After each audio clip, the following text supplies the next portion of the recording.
on to part three, which is Steve from Accounting's how-to guides. But one of those guides was how to deal with a high conflict ex-wife.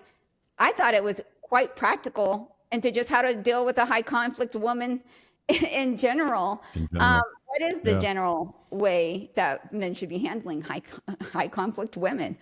Yeah, so Steve's story is interesting. I met him, I think 2018 or 17 or something like that. He was actually a coaching client, and he was going through his divorce at the time, and I was helping him with that. And then, he became my book editor because he publishes books. So his origin with those recommendations, and they're really good, by the way, the additions that he's added to the book, is essentially, following my guidance of it's actually crueler to be cool. Like, you stick to the point. He talks a lot about using AI, Chat GPT, Grok, things like that to sort of water down the message and get to the point.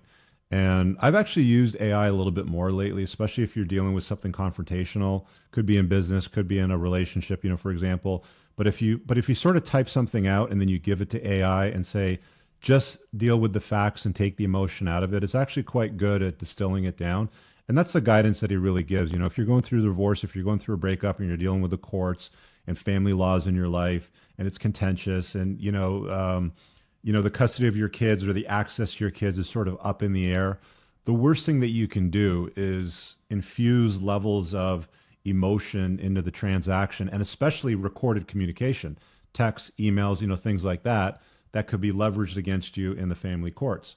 Women get a pass most of the time, when it comes to stuff like that. They're kind of expected to be more emotional than men, but you don't get a pass as a guy, right? Like, you can't type out an email and then call her see you next Tuesday sort of thing, right? Like, you have to be very to the point. It's about the issue, or it's about the kids. Remove the emotion, let her pepper it with emotion if she wants. You just step away from it. And he's got some really good actionable advice about how to navigate that through a divorce, because he went through a very, very difficult one. We have technology. Use it to your benefit there.